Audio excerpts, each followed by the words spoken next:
Convidando o candidato Geraldo Alckmin por favor, a entrar aqui no estúdio para a nossa entrevista. Vai ser a terceira entrevista da semana. Bem-vindo, candidato. Muito obrigado pela sua presença. O senhor pode tomar assento aqui. Muito bem. O Jornal Nacional hoje está dando sequência à série de entrevistas ao vivo com os principais candidatos à presidência da República mais bem colocados na última pesquisa Datafolha de intenção de votos. Luiz Inácio Lula da Silva, candidato do PT, aparece em primeiro lugar na pesquisa, mas o ex-presidente não pode dar entrevistas por determinação da Justiça. Ele está preso em Curitiba, condenado por corrupção passiva e por lavagem de dinheiro. A ordem dessas entrevistas foi determinada em sorteio com a presença dos assessores dos candidatos. Na segunda-feira esteve aqui Ciro Gomes, do PDT, ontem Jair Bolsonaro, do PSL, hoje é a vez de Geraldo Alckmin, do PSDB, como dissemos, e amanhã Marina Silva, da Rede.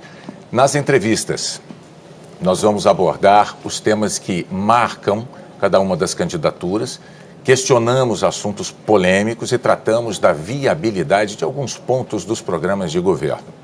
Na semana de 17 a 21 de setembro, os candidatos mais bem pontuados pela pesquisa Ibope ou Datafolha mais recente da ocasião também vão estar no Jornal da Globo. O tempo total desta entrevista é de 27 minutos. Esse tempo não pode ser ultrapassado porque foi esse o tempo dado a Ciro Gomes e a Jair Bolsonaro nas entrevistas de anteontem e de ontem. Ao fim, o candidato terá mais um minuto para dizer que Brasil ele quer para o futuro e o tempo começa a ser contado a partir de agora, Renata. Boa noite novamente, candidato. Eu vou começar... Boa noite, Renata, Bonner, todos os telespectadores. Eu vou começar essa entrevista falando de alianças políticas. Nessa campanha, o senhor fez aliança com partidos do chamado Centrão, que os críticos acusam de fazer o famoso toma lá da cá. Partidos esses que têm 41 investigados pela Lava Jato. 41 investigados, candidato. Como é que o senhor explica isso para os eleitores quando as pesquisas mostram justamente que eles querem formas mais republicanas de se fazer política e apoiam o combate à corrupção? Olha, Renata, primeiro é importante, todos os partidos têm bons quadros. Então fui buscar no Progressista, que é um dos partidos que nos apoiam, a mais respeitada mulher senadora da República, Ana Amélia. Nós temos bons quadros em vários partidos. E precisamos ter maioria para fazer as mudanças que o Brasil precisa. Quem prometer mudanças sem construir maioria é conversa fiada. Ou nós vamos continuar nesse marasmo que está o Brasil, ou nós precisamos fazer reformas. O Brasil precisa das reformas.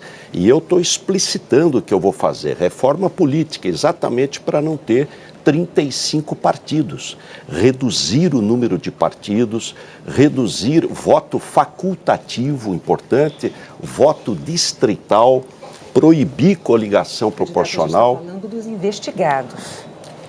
Mas os partidos têm bons quadros. Quem é investigado vai responder por isso. Eu vou dar um exemplo para você. Em São Paulo, o PTB, que foi meu aliado, o secretário da Justiça é do PTB. Quem é o secretário da Justiça? Márcio Elias Rosa, membro do Ministério Público, o ex-procurador-geral do Ministério Público de São Paulo. Todos os partidos têm bons quadros. Mas então vou também dar um outro exemplo para o senhor, por exemplo, falando, um dos seus aliados nessa eleição é Fernando Collor de Mello, do PTC. Eu vou ler o histórico dele aqui. Já sofreu um impeachment por denúncia de corrupção, todos os brasileiros sabem bem. Na Lava Jato, ele é réu por corrupção passiva, lavagem de dinheiro e organização criminosa. Ele ainda é investigado em mais 4 inquéritos. Numa entrevista que o senhor deu no Bom Dia Brasil, deixa eu só terminar, perdão. Numa entrevista que o senhor concedeu até para mim mesmo no Bom Dia Brasil, em 2006, quando o senhor foi candidato à presidência da República pela primeira vez, o senhor disse para mim o seguinte: na política é importante, em política é importante. Palavras suas. Diga-me com quem andas e eu direi quem és. O senhor repetiria hoje essa frase tendo ao lado Fernando Collor de Mello, por exemplo? O PTC não me apoia. Ele apoia outro candidato. A coligação do PTC não é com o PSDB. A minha coligação tem 8 partidos, não está o PTC. Então não me apoia, não está na minha coligação. A coligação ela é importante porque o Brasil tem pressa. Quem assumir em janeiro, 1º de janeiro, precisa ser rápido. aproveitar a força do voto, a força do povo para fazer as reformas rapidamente. Mas então, o que o senhor tem a dizer sobre esses investigados que eu mencionei, os 41 investigados na Lava Jato? O que a sociedade, o que quem está nos assistindo quer? Quer que haja investigação, transparência, puna quem precisar ser punido e absolva quem deve ser inocentado. É isso que precisa ser. O Brasil, o governo funcionar, o país crescer, defendo a Lava Jato, defendo as investigações, então é importantíssimo que elas ocorram e a sociedade vai amadurecer, nós vamos sair desse episódio melhor. Mas quero dizer aqui o que disse o diretor-geral da Polícia Federal, se não mudar o sistema político, não vai melhorar. Há um princípio em medicina que diz, suprima a causa que o efeito cessa. O sistema político nosso faliu, não pode funcionar com 35 partidos.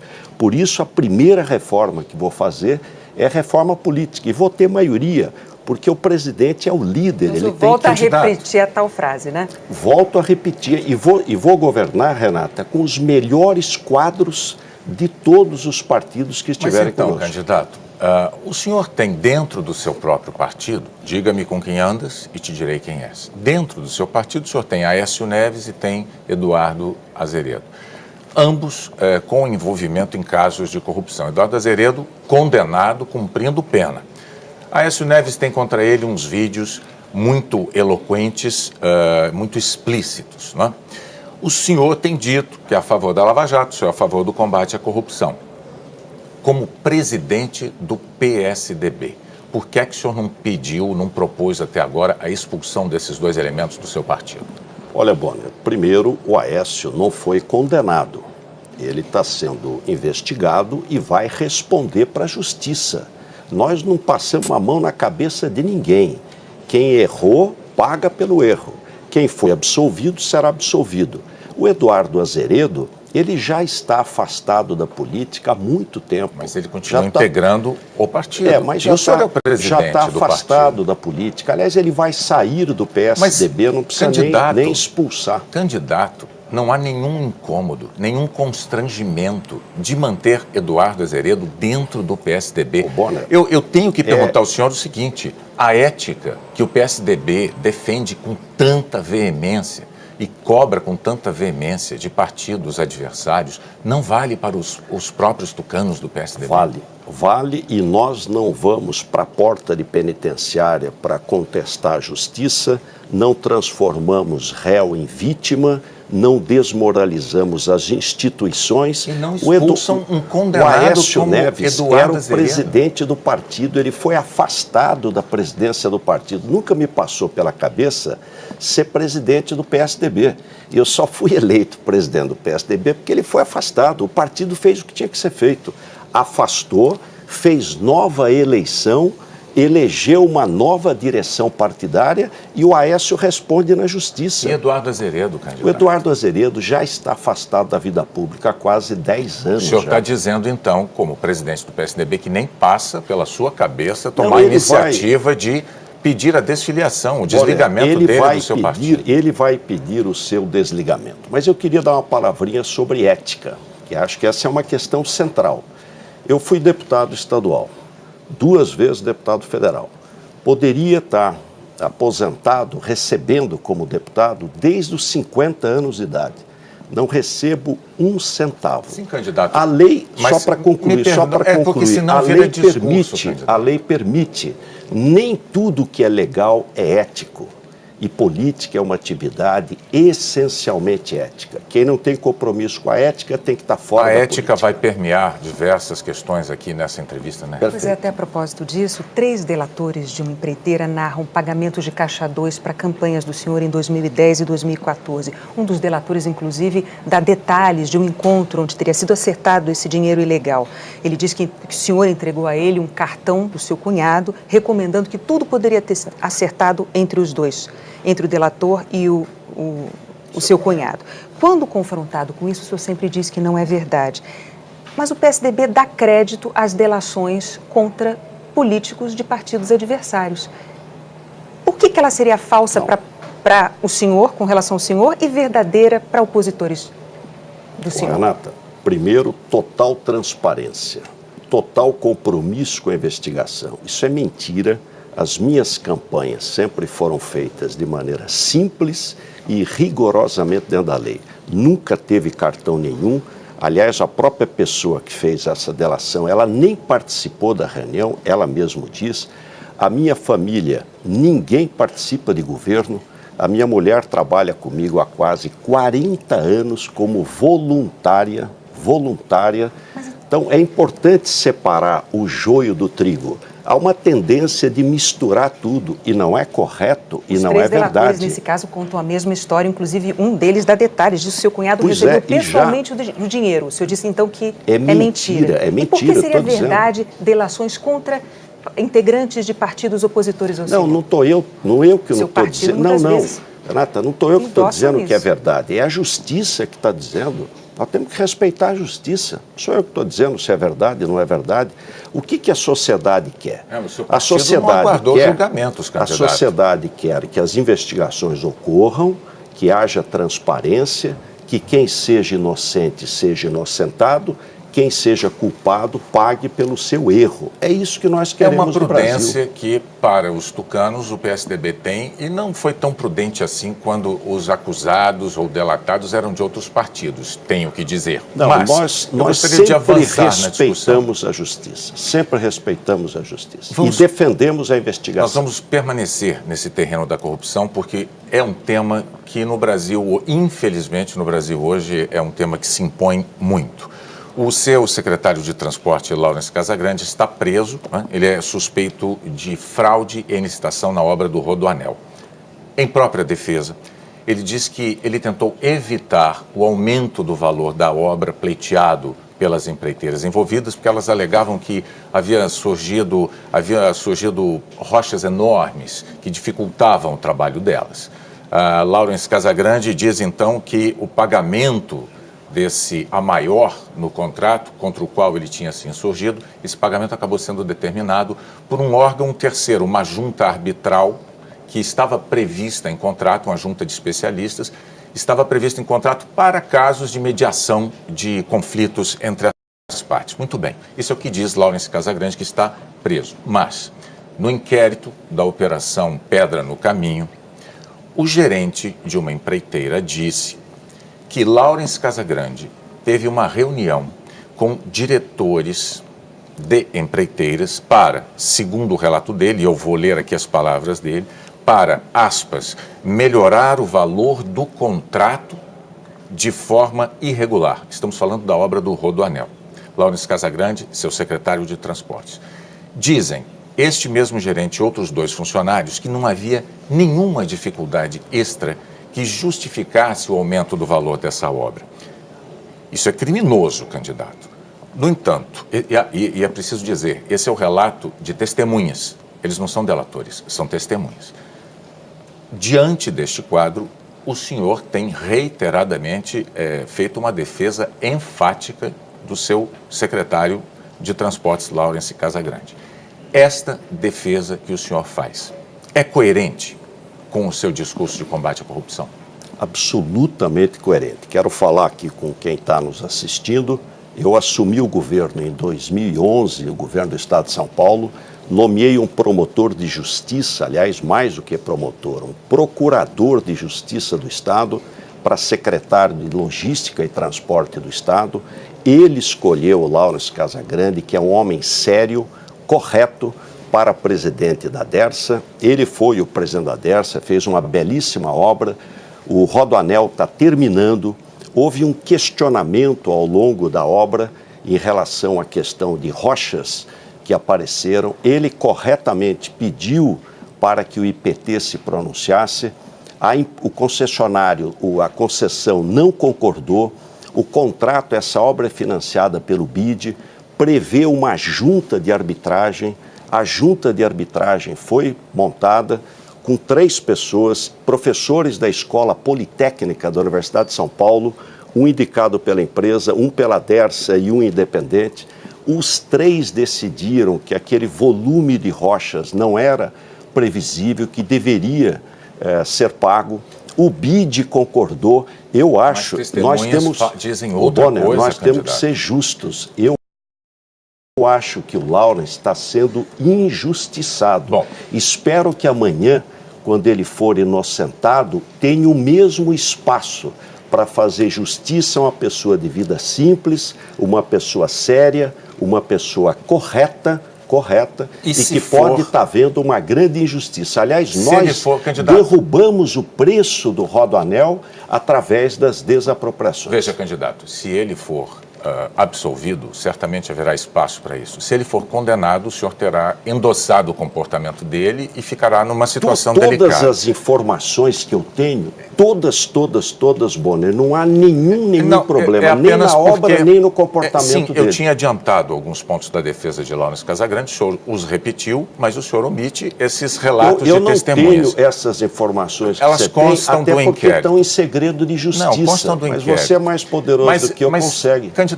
não é um fato isolado em se tratando de Dersa e de Rodoanel. Não é? O Ministério Público acusa Paulo Vieira de ter escondido, deixa eu ver o valor aqui, 113 milhões de reais, o correspondente a 113 milhões de reais fora do Brasil, no exterior. Quer dizer, quando se fala em Dersa, é muito dinheiro. Então, Bonner, quando eu assumi o governo em 2011, ele já estava fora do governo. E se ele realmente tem, não precisa ser 130. Pode ser 130 reais. 113 milhões.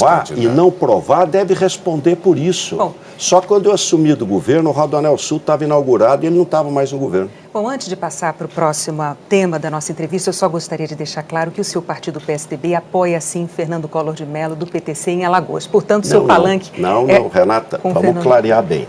O PTC não me apoia. Para presidente da República, apoia Fernando... lá em Alagoas... O seu partido apoia. Questão local. Eu não sou o candidato a presidente da República do senhor Fernando Collor de Mello, nem do PTC, e nem ele está na minha coligação. Então, sendo do seu partido, o senhor repete que diga-me com quem andas? Claro que repito, claro. Os senhores abriram mão, o PSDB abriu mão de ter um candidato próprio em Alagoas. Não é? Como? Em Alagoas. Não, mas não é só em Alagoas. O Brasil tem 27 estados com o Distrito Federal. Na metade dos estados do Brasil, nós não temos candidato. O Brasil não tem um sistema inclusive nas Alagoas de Fernando Collor. Sistema bipartidário. Bom, nós temos um sistema pluripartidário. E se nós não fizermos a reforma política, não vai melhorar. Eu quero ser o presidente da mudança, das reformas, para mudar o Brasil. Vamos falar de segurança pública, que é um tema que aflige muitos brasileiros. A maior facção criminosa do Brasil nasceu em São Paulo e se espalhou pelo país, inclusive atravessando fronteiras para fora, para outros países. Em que a sua política de segurança falhou? A política de segurança de São Paulo é um exemplo. Nós temos os melhores policiais do Brasil, a melhor polícia do Brasil, a melhor tecnologia do Brasil. Tínhamos em 2001 13 mil assassinatos por ano. Reduzimos para 12, 11, 10, 9, 8, 7, 6, 5, 4. Mas muitos especialistas... O ano passado, 3.503 para 45,5 milhões de habitantes. São Paulo é maior que a Argentina. Sobre essa queda na taxa de homicídios, muitos especialistas que estudam o assunto dizem que ela se deve mais ao fato dessa facção criminosa ter eliminado os rivais, dominado o crime no Estado, do que propriamente a ação da polícia. Mas é inacreditável alguém dizer que 10 mil pessoas deixam de ser mortas por ano e que a culpa disso, ou melhor, a proposta disso é o crime que fez. Mas o que você tem? Então você acha que não há falhas com relação ao surgimento dessa maior facção criminosa do país? Olha, quando o Fernandinho Beiramar, que é aqui do Rio de Janeiro, o governo federal não tinha onde colocá-lo, não existia penitenciária de segurança máxima no Brasil, Renata. Nós já tínhamos em São Paulo 3 penitenciárias de segurança máxima. Ele foi para São Paulo para ficar 60 dias. Eu apanhei muito. A imprensa bateu em mim. Puxa, não chegam os nossos aqui, precisa trazer um de fora. Ficou 2 anos lá e desapareceu. No entanto, mais, eu vou liderar, Bonner, no Brasil inteiro a questão da segurança pública. Mas como é que o senhor... Eu queria falar disso. Veja, o PSDB esteve no poder estadual em São Paulo por 24 anos. Em 24 São Paulo anos, é um exemplo, superávit primário, melhor saúde, melhor educação, as melhores estradas. É um exemplo para o Brasil. Mas para quem olha o que aconteceu com essa facção criminosa em São Paulo, haverá de notar que, mesmo presos, líderes, chefes dessa facção continuaram a comandar o crime de dentro da cadeia, candidato. Um dos líderes do crime organizado ficou 5 anos em RDD. Você sabe o que é RDD? O crime ficar não 22 anos na cana, não toma nem sol, não tem visita íntima, o comando, isolamento absoluto. O comando dessa crime facção organizado. criminosa continuou de dentro da cadeia. O senhor nega essa realidade? Claro, mas é óbvio, óbvio. Isso aí são coisas que vão sendo repetidas e acabam virando verdade. Explica para mim, como é que no Brasil tem 30 homicídios por 100 mil habitantes e no mesmo país, no país que tem a maior população, tem 8 homicídios por 100 mil habitantes? A maior facção criminosa do Brasil, nascida em São Paulo, com seus líderes ou chefes presos em São Paulo, continua operando, se expandindo pelo Brasil e fora do Brasil, e não tem comando de dentro das cadeias, sem bilhete apreendido, dentro de vaso sanitário, não tem. Nada. Nós temos scanner, nós temos controle, nós temos penitenciária de segurança máxima antes do governo federal. Tem regime disciplinar diferenciado, isolamento absoluto. Mas então o que Tanto é que nós reduzimos... Como a própria polícia encontra bilhetes encontrados em vasos sanitários, escutas feitas pela própria polícia. Você sabe quantos presos nós temos em São Paulo? 228 mil presos. Nós temos 22% da população brasileira, 35% da população carcerária. São Paulo prende, cana dura. E eu, sendo presidente da República, vou mudar a lei de execuções penais, acabar com essa saidinha toda hora, endurecer pena, tecnologia, polícia de fronteira, combate. Qual o problema do Brasil? É droga. É tráfico de droga e tráfico de arma. Os estados estão enxugando gelo. Isso é tarefa federal. Tráfico de drogas e tráfico de armas. Nós vamos criar uma agência geral de candidatos. Já há algumas eleições, candidatos têm concordado com esta tese, o problema é executá-la. Mas, enfim... Claro, e vou executar. Como eu fiz em São Paulo, vou fazer no Brasil. Vamos lá. Vamos ver ainda coisas que o senhor fez em São Paulo. Vamos falar de mobilidade urbana, transporte público, isso interessa a milhões e milhões de brasileiros, não apenas de São Paulo. Nós vimos no projeto Brasil que eu quero, certamente o senhor acompanhou, os brasileiros manifestando os seus desejos, né? E eles reclamaram muito de obras abandonadas pelo país. Isso é uma queixa generalizada no nosso país. O seu governo deixou de entregar 2 obras de mobilidade muito, muito importantes e de vulto. Uma delas, a linha Ouro do metrô, né? Ela tinha previsão de entrega em 2014. A outra, já mencionamos aqui, o Rodoanel, que começou, o trecho fundamental dele, é uma obra que começou no século passado, 1998, ainda não está concluída. Com esses atrasos, como é que o senhor vai convencer o eleitor de que o senhor vai botar nos trilhos a questão da mobilidade no país inteiro, candidato? Olha, primeiro o Rodoanel foi entregue, o Rodoanel Oeste, interligando 5 autoestradas, o Rodoanel Sul, chegando ao Porto de Santos, Anchieta e Imigrantes, de obra, né, o Rodoanel Leste, chegando a saída aqui para o Rio de Janeiro, e o ano que vem entrega finalmente e termina os 180 quilômetros de anel metropolitano. Eu peguei o governo com 60 estações de metrô. Vai terminar o ano com 89. Em 8 anos, em plena crise, sem um centavo de ninguém, nem de prefeitura, nem do governo federal, sozinho, nós fizemos quase 50%. Aliás, quero dizer que depois de amanhã, sexta-feira, mais 4 estações de metrô vão ser inauguradas em São Paulo na linha 5. Estação Hospital Servidor, Estação Hospital São Paulo, Estação Chácara Clabim e Estação Santa Cruz. Então o assunto agora é a habitação, candidato. Simultaneamente todas as obras de trem e de metrô. Ok, vamos avançar para a gente poder abarcar o maior número de temas possível. Vamos falar de habitação. O último levantamento de déficit habitacional no estado de São Paulo revelou uma falta de 1.300.000 moradias. Em 2011, esse déficit era menor. Ele passava um pouco de 1 milhão de moradias, ou seja, a situação se agravou durante o seu mandato como governador. Como é que o senhor vai convencer o eleitorado de que o senhor vai enfrentar o problema, a questão da moradia no Brasil inteiro com eficiência, dada essa situação? Olha, primeiro, São Paulo é o único estado do Brasil que investe 1% do ICMS só para moradia. Nós entregamos 120 mil unidades habitacionais, único. Fizemos a primeira PPP do país de habitação para revitalizar o centro de São Paulo, em frente à Sala São Paulo. Construções pelo CDHU, complementamos os recursos do Minha Casa Minha Vida através do Casa Paulista. Mas ainda tem o déficit, todo né? De 1 milhão e 300 Não, mas não é só em São Paulo, no Brasil inteiro. Sim, todo mundo sabe que o Brasil passou nesses últimos anos a maior crise da história. A maioria dos governos não paga nem salário, salário está atrasado. Nós, com todas as contas em dias, superávit primário, que é o que nós vamos fazer no Brasil, ajuste pelo lado da despesa e investimento. E confiança, trazer confiança para o Brasil voltar a crescer. Esse ritmo de entrega de moradias que permitiu que o déficit habitacional do Estado de São Paulo aumentasse ao longo do seu governo, esse ritmo o satisfaz? O senhor não se sente frustrado? É esse o ritmo que o senhor quer implementar se o senhor for presidente da República para resolver o problema nacionalmente? Bonner, não tem nenhum estado que investe em habitação. Quem investe é o governo federal, porque é ele que tem o dinheiro do Fundo de Garantia. O Estado de São Paulo é o único que investe 1% do ICMS em moradia. Por quê?